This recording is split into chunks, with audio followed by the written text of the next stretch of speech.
So in today's video, I'm going to be bringing you guys my 1 to 24 AFL Championship table predictions. Now, if you do want to enjoy today's video, make sure you drop a like on it. 60 likes on today's video would be absolutely class. Subscribe if you are new as well. We are now on the road to 7,000 subscribers, so please make sure you are subscribed. If you haven't already, with that post notification bell on, it's free to do so and it does massively help out. Make sure as well to drop a comment in down in the comment section down below. What are your Championship table predictions? Now, I have already done this for League 2 and League 1. The Championship is probably the hardest of the top 4 divisions to predict for me. As a Bradford City fan, we've not been in the Championship in my lifetime, I don't believe, or if we have, I was very, very young, and I don't really keep all too much up to date with the Championship, but it's just a bit of fun. If you disagree, let me know your score predictions down in the comment section down below. Who's going up, who's going down, let me know all that sort of stuff. But make sure you drop a like on today's video, subscribe if you are new as well, and let's get into it. Starting out then in 24th place, I have obviously gone with Rotherham United. I would like to have been a bit different and not put Rotherham bottom. Everybody seems to have put Rotherham bottom, but I just think their squad, especially going forward, is a little bit weaker than last season. Replacing players like Michael Smith and Freddie Ladapo with Tom Eaves and Connor Washington, I just think their squad is a little bit weaker. They do have some very good players like Dan Barlaser, like Ben Wiles, like Ogbenny. They've also got some good defenders as well, but I'm just not overly convinced they quite have enough this season to stay up. Quite clearly the smallest club in the league, probably got one of the bottom 3 budgets in the league, if not the bottom, and it's just an underdog story. I would like to see them stay up, but I just can't quite see it happening. I have gone with 24th place at Rotherham United. 23rd place, this one might surprise a few people. I have gone with last season's League 1 champions. I have gone with Wigan Athletic. Only brought in the 2 signings as of right now, and I'm not too sure really where their goals are coming from. Maybe Callum Lang. I don't think Will Keane will be able to cut it at championship level. Stephen Humphreys, Josh McGuinness and Charlie Wyke, not exactly proven at championship level either. I just think they're not quite going to have enough goals this season to stay up. Obviously, they absolutely stormed League 1 last year, but I just don't think they're going to have enough this season. It's something a little bit different. I have gone with Wigan to finish in 23rd.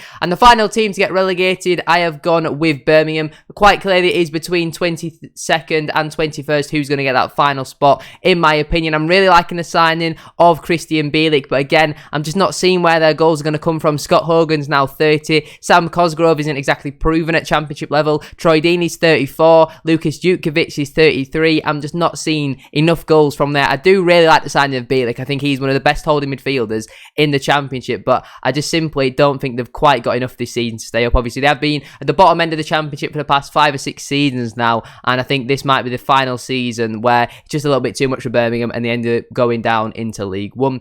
21st place and the first team to avoid relegation, I have gone with Reading. A lot of people seem to have them in their bottom 3, and I can see why, but they do have some very, very good players at this level. If they can keep players fit, like Yaku Mate, if Ovie Ajari can get back to his form from a couple seasons ago, Lucas Zhao scores goals at this level, but again, question marks over his fitness. Shane Long might be 35, but I reckon he gets about 10 goals easily next season, to be honest with you. Jeff Hendrick on loan from Newcastle. They've kind of just signed whoever's available, really. I think they'll just have enough to stay up this season. 20th place and a massive fall off from last season, I have gone with Huddersfield Town. I watched Huddersfield in that game against Burnley. Usually I like to get my predictions out before the first game of the season has been played, but last week was so hectic that we're doing it after game week 1. I do like the signing of Jack Rodoni from AFC Wimbledon. I think that's a fantastic signing. Will Boyle as well from Cheltenham is a good signing, but losing players like Harry Toffolo and Lewis O'Brien, not really replacing them going forward. I don't think they've really got enough goals. Jordan Rhodes is now 32. Danny Ward, is 31. I'm just not quite seeing it. Sorba Thomas, he's going to get you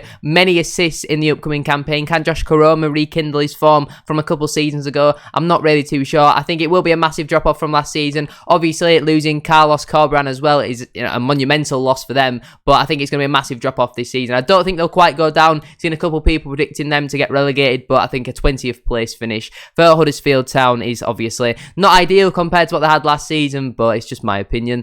19th place, I have gone with Sunderland. Obviously, they were promoted last season through the playoffs. When my team Bradford City played Sunderland in the pre-season friendly, they looked really poor, to be honest. I know they didn't have players like Pritchard, Stewart playing, but they started players like Jack Clark, Jack Diamond, who I know Jack Diamond's probably not going to be a regular, but Clark played, Lyndon Gooch played, Elliot Embleton, Luke O'Nine. I do like the signing of Dan Ballard from Arsenal. I'm not really too clued up on the centre-half that's signed from West Ham. What I am very clued up on is Alex Bass. He was obviously on loan with Bradford City last season. There's reports that they've paid £200,000 for a backup goalkeeper. Not too sure many clubs would be spending £200,000 on Alex Bass. One game game, he could make 3 absolutely world-class saves and you think he's the best keeper in the world. The next game, he'll concede 2 goals where you think, my nan would save that. So, very inconsistent, but at the age of 24, there's lots of time for him to improve. I think they'll have more than enough this season to stay up. I really like Alex Pritchard and Ross Stewart. I think them two will do very well. That's not even mentioning Ellis Sims on loan from Everton. I do think that is a very good signing. Obviously, getting Jack Clark back on a permanent. Patrick Roberts, great player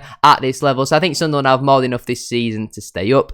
18th place, and again, a little bit of a drop-off from last season. I have gone with Blackpool. Losing Neil Critchley is an absolutely massive loss. Replacing him with Michael Apperton, not exactly proven at championship level. I know I'm 99% sure he's a Preston fan or he has a Preston tattoo, which is certainly an interesting appointment from the board. So if he loses 4 or 5 games on the bounce and the fans are really going to turn against him, he's not going to have that extra backing if he would, if like Neil Critchley, because Critchley did so well last season. To leave as well and go be the number 2, certainly an interesting decision. They've brought in a couple of players, 3 players in on loan, 1 player in on a permanent basis, Dominic Thompson being that on a permanent basis from Brentford. I think they need to keep recruiting, obviously. I think they probably could do with another striker, to be honest with you. Josh Bowler, at the time of recording, which is 16 minutes past 12 on the 3rd of August, is still a Blackpool player, which is more positive news than negative, really. 17th place, I have gone with Hull City. Very hard to predict Hull because they've brought in a lot of players over from Turkey, and I can't say I'm a big watcher of Turkish football, but a lot of them seem to be very highly rated. Nathan Baxter as well on a loan deal from Chelsea. I think that's a very good signing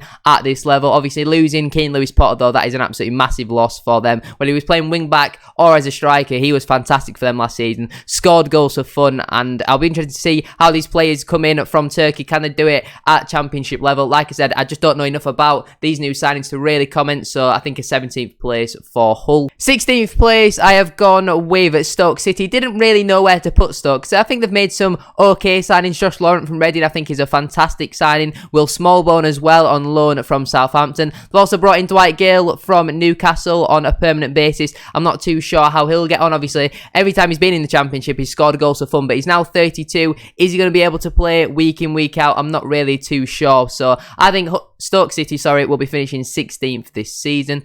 15th place, I have gone with Cardiff City. Obviously started the season with a 1-0 win against title favourites Norwich City, and that was a very good performance from then. Obviously a very nice goal from, I think it was Romain Sawyers, who they've brought in from West Brom. They've brought in a lot of players. They've brought in Ebbo Adams from Forest Green on a free transfer, I believe. I think that's a very good signing. He's a really annoying player to play against, but when he's on your team, he is fantastic. They've brought in a lot of players who I'm not really too clued up on, to be honest with you, but I think Cardiff, that lower part of mid-table, I think they'll be happy with a 15th place finish.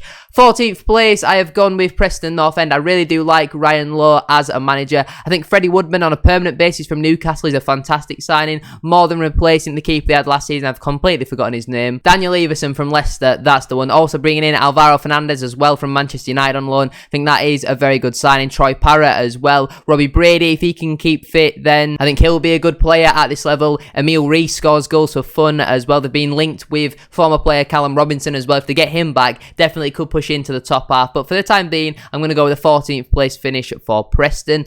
13th place, I have gone with Bristol City. I've been very impressed with some of their recruitment, to be honest with you. Kane Wilson on a free transfer from Forest Green is a fantastic signing. Cal Naismith as well from Luton Town is a fantastic signing at this level. They've also brought in Matt Sykes from Oxford, and that going along with players like Andreas Weimann, Antoine Semenyo. I think they've got a very good team at this level. Not too sure about Nigel Pearson. Bristol City fans, let me know down in the comment section down below. Do you think he is the right man to take you forward? But I'm going with the 13th place finish for Bristol City. 12th place and smack bang in the middle of the table, I have gone with Blackburn Rovers. Now I'm purely basing this on Ben Brereton Diaz staying at the club. If it leaves, I could definitely see them dropping down to maybe around 16th, something like that. Bradley Dack will now be fit again for this season, I do believe, so if he can rekindle his form from pre-injury, he'll be a very good player at this level. He's already proven that. Sammy Schmodix from Peterborough is an interesting one. Done very well for Peterborough, but a lot of Peterborough fans seem to think for 2.5 million or whatever they've got for him is a very good piece of business, so we'll have to wait and see how he does get on. 26 though, still at a very good age. Callum Britton from Barnsley, I do think is a very good signing at this level. Not got the biggest of squads, but I think Brereton Diaz will score 15-20 goals next season with his eyes closed, if he does stay and if he does keep fit. Moving into the top half then, 11th place, I have gone with Swansea City. I think they're another year in now to the Russell Martin era. Harry Darling from NK Dons is a fantastic signing at this level, bringing back Joe Allen as well from Stoke on a permanent basis. Joel Perreault, Michael Obafemi, Jamie Patterson, they're going to score goals for fun and create assists, all that sort of stuff. That trio is going to be deadly this season. I don't think they'll quite have enough to really push into the playoffs, but I'm going to go with 11th place finish for Swansea. 10th place, I have gone with QPR. A lot of people predicting them to finish a little bit lower at the moment, and I'm liking some of their recruitment. Jake Clark-Salter from Chelsea on a permanent basis, I do think is a very good signing. Taylor Richards as well on a loan deal from Brighton, I do think that is a very good signing. Tyler Roberts as well, done well in the Championship. The only real question mark I have over QPR is a natural goal scorer. Lyndon Dykes, I think he'll do fairly well at this level. Macaulay Bonne, I'm not overly convinced on it, to be honest with you. I think they need another striker or two, but Elias Cherry is a fantastic player at this level. Only 24 as well. I think QPR will be finishing 10th for the upcoming campaign. 9th place, I have gone with Luton Town, so a little bit of a drop off from last season, but I'm liking some of their recruitment. Alfie Doherty from Stoke, I think he's a very good signing. Coley Woodrow and Carlton Morris from Barnsley, two very good strikers at this level. I think one was a free transfer and one they paid a little bit of money for. That takes a little bit of pressure off Elijah Adebayo because they did over-rely on him a little bit too much last season. Dion Pereira was obviously with my team, Bradford City, last season. Hopefully, for a jealous point of view, not a jealous point of view, a selfish point of view, he does really bad at Luton, and then they send him out on loan, he comes back to Bradford City, because he was unbelievable for us in like the last 2 months of last season. He was injured for a little bit and ill and all that sort of stuff, but when he was back, he was unbelievable. I know he's done very well for Luton in pre-season, which is a shame from a selfish point of view, but it's great to see him shining and all that sort of stuff. But back onto Luton themselves, Tom Lockyer, Sonny Bradley, Reece Burke, they've got a very good squad at this level. I'm a big fan of Nathan Jones as well. I just don't quite think they'll have enough to really challenge for a playoff spot for the upcoming campaign. 8th place, I have gone with Millwall. Obviously started the opening day with a 2-0 win. Charlie Cresswell with a brace in that game. They're always going to be deadly from set pieces. They've got some very good players at this level. I know losing Jed Wallace was a massive loss for them, but I think their squad overall now is a little bit more balanced, bringing in players like Benica Fobe from Stoke, George Honeyman as well from Hull. I think they've made some good signings that are going along with Jamie Shackleton as well from Leeds United on loan. I think they've made some good signings. Won't quite have enough to get into the playoffs this season, so I'm going to go with an 8th place finish for Millwall. 7th place, I have gone with Coventry City, the final team to just miss out on the playoff spot. Started out their campaign with a 1-1 draw away to Sunderland. I don't think they were great whatsoever. Matty Godden had an absolutely fantastic chance, which he somehow put wide when Sunderland were trying to play out from the back. They had an absolute shocker with it, and somehow Godden put that wide, but Victor Gyökeres scored an absolutely fantastic goal. Didn't really do much apart from that, but that's what big players do, come up with big moments, and it was a fantastic goal. Casey Palmer from Bristol City, I think, could be a decent signing. Teo Adamarolo as well on loan from Crystal Palace. I think that's a very good signing, as well as Callum Doyle on loan from Manchester City. I just don't quite think they'll have enough to get into the playoffs this season. I think they will just miss out and finish in 7th place. Moving in then to my top 6. In 6th place, I have gone with West Brom. Their squad is title contention, but their manager, I'm just not overly sold on Steve Bruce whatsoever. Okay, Yokosulu, probably absolutely butchered that name, coming in from Celta Vigo. I think that's a fantastic signing. He was very good for them in the Premier League. Picking up players like John Swift and Jed Wallace on 2 free transfers is very good piece of business, 27 and 28 respectively, just coming in now to their prime ages. Carlin Grant is still only 24, scores goals for fun at this level. Daryl DK as well, proved with Barnsley, can score goals for fun as well. I think they've got a very good squad. I just not overly convinced, to be honest with you, on Steve Bruce to really see them challenging from automatic promotion. But I think 6th place is where I'm going to put West Brom. 5th place, I have gone with Norwich City. A lot of people seem to be thinking they'll win the league this season. I think, obviously, they've got a very good squad. Timu Puki scores goals for fun at this level. I'm just not overly convinced on Dean Smith. Obviously, previously, when they have been in the Championship, they've had Daniel Farker, who just absolutely ran away with the league with Norwich every single time. But not overly convinced on Dean Smith that he can do it over a 46-game season. Obviously, started out the season with a 1-0 defeat away at Cardiff, which isn't an ideal result whatsoever. But Norwich usually do start slow in the Championship. Maybe a little bit of relegation hangover from the previous season, but I'm going to go with the 5th place finish for Norwich. Moving into 4th place then, I have gone with Middlesbrough. Obviously, they brought in a lot of money from that Jed Spence sale. They've recruited very well. Liam Roberts on a free transfer from Northampton. He was the best keeper in League 2 last season for me. Darry Lenihan on a free transfer, I do believe, from Blackburn is a fantastic signing. signing at its level. Ryan Giles on loan from Wolves. I think he's one of the best left wing backs in the league. Zach Steffen as well on loan from Manchester City, as well as Marcus Forss on a permanent basis from Brentford. We've also got Chuba Akpom as well on loan from somewhere in Greece, according to Transfermarkt. I actually thought he was their player, but apparently not. I think they've got a very good squad at this level. I think they definitely will be getting into that top 4 next season. Definitely will get a playoff spot. Probably won't quite have enough to really push into the automatic promotion contenders, but I'm going to go with the 4th place finish for Middlesbrough. 3rd place and the final team to get a playoff spot without achieving automatic promotion, I have gone with Sheffield United. Got one of the best squads in the league. The only reason why I'm not putting them in my top 2, I'm not really seeing where their goals are going to come from. Billy Sharp is a goal scorer at this level, but there is question marks over his fitness. He is 36 now. Rhian Brewster and Ollie McBurney have never really done it for Sheffield United. McBurney's now 26, so maybe they look to potentially move him on. He's also out of contract in the summer. Daniel Jefferson as well, I think he's a good player. Can he really do it at championship level? He's only 19. Not really too sure. Sander Berge is still at the club as well, which is fantastic news for them. Tommy Doyle as well on loan from Manchester City, I think is a fantastic signing at this level. They brought in some experience as well, like Kieran Clark on loan from Newcastle. I think Sheffield United will finish in 3rd place. Moving in then to my top 2, Watford and Burnley are the 2 teams remaining. In 2nd place, I have gone with Watford. They have without a doubt the best front 3 in the championship. To have players like João Pedro, Ismail Assar and Emmanuel Dennis, particularly the latter of the two, at championship level is absolutely fantastic. Their squad is unbelievable, to be honest with you, and I think they'll definitely bounce back at the first time of asking. They've obviously got, I think it's Mark Edwards. It might not be Mark Edwards, maybe Rob Edwards. The former Forest Green manager is their new manager. I think he did a very good job last season with Forest Green, and I think Watford will be finishing in 2nd place, which obviously means that Burnley will be my championship title winners for the 2022-23 season. Scott Twine from NK Dons is an absolutely fantastic piece of business.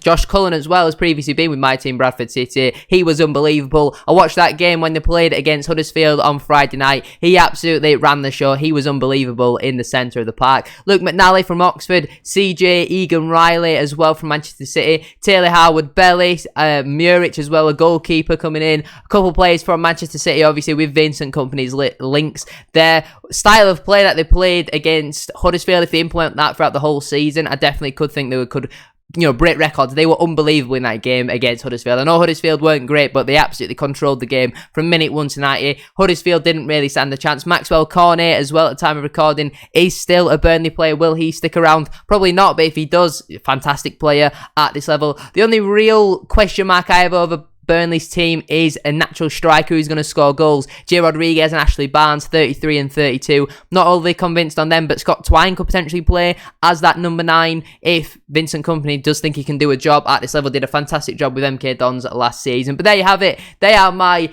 EFL Championship 24-1 predictions. If you have enjoyed watching today's video, make sure you drop a like on it. 60 likes, as I said at the start of today's video, would be absolutely class. Subscribe if you are new as well. We are now on the road to 7,000 subscribers, so please make sure you are subscribed if you haven't already, with that post notification bell, and it's free to do so, and it does massively help out. Get your thoughts in as well down in the comment section down below. Let me know your predictions, who's getting promoted and who is getting relegated from the championship. Thank you very much for watching. Shout out to our current tier 2 channel member Dylan Broadhead and our current tier 3 channel member B Davies 211. Have a great rest of your day, and I shall see you all tomorrow at 4 o'clock for another video.